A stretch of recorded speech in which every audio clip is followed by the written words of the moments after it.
আপনি আবার কিছু নতুন উপদেষ্টা করেছেন, এটা উপদেষ্টা করার অধিকার আপনার আছে, কিন্তু আন্দোলন, গণতান্ত্রিক আন্দোলনের অংশীজন যারা, তাদের সাথে তো একটা অভিমত নেওয়ার দরকার ছিল। যে মেয়েটি শেখ মুজিবের স্ত্রীর ভূমিকায় পালন করেছে, যে মেয়েটি আপনার সেই যে বিতর্কিত শেখ মুজিবের যে ছবি, সেই ছবিতে বায়োপিকে অভিনয় করেছে, তার স্বামীকে আপনারা উপদেষ্টা বানিয়েছেন। সে নাকি ফ্যাসিবাদ বিরোধী আন্দোলনে ভূমিকা রেখেছে।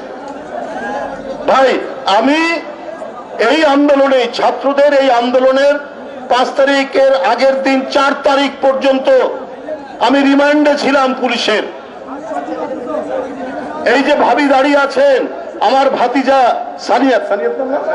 সানিয়াত, আমি জেলখানায় যে সেলে ছিলাম, আমার অপোজিট সেলে সে ছিল, এবং ডিবি অফিস গোয়েন্দা বিভাগে আমি যেখানে ছিলাম, পাশের সেলের মধ্যে সানিয়াত ছিল।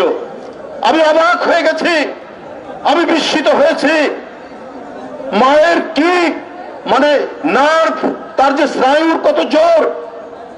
যখন দেখলাম কোর্টে আমাদেরকে জেলখানা থেকে নিয়ে আসলো, এই ভাবি যিনি দাঁড়িয়ে আছেন, ওদেরকে আগে নিয়ে যাচ্ছে পুলিশ, আমরা পেছনে। দূরে দেখছি ভাবি দাঁড়ানো, তার মাথায় যে টর্চার, তার হাতে টর্চার, তার ডান হাতে আঘাতের চিহ্ন, তার পায়ে পুলিশের আঘাতের চিহ্ন। এত আঘাতের চিহ্ন দেখে কোন মা নিজের কান্নাকে সামলাতে পারে?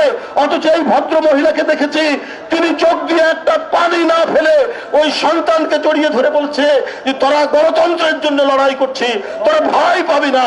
এই হ্যাঁ, তুমি কোনো টেনশন করো না, এটা আমার নিজের চোখে দেখা। তো এটা আমি তো বানিয়ে বলছি না।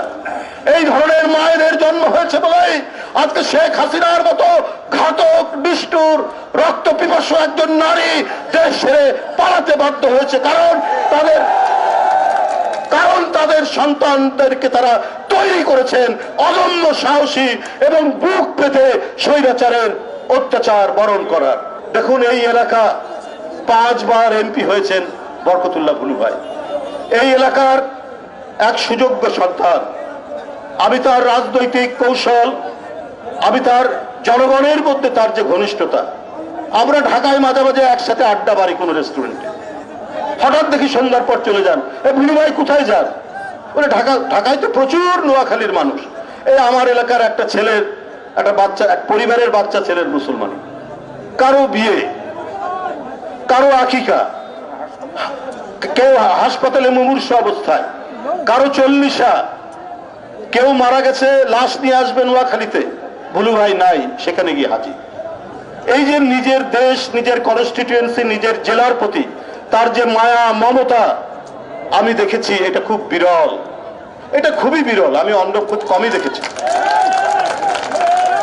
আজকে আমি অত্যন্ত গর্ববোধ করছি যে উনি ভাইস চেয়ারম্যান নিজে প্রধান অতিথি না হয়ে আমাকে দিয়েছেন। এটাই একজন গণমানুষের, রাজনীতিবিদের যে বৈশিষ্ট্য, সেটা ধারণ করে আছেন বলে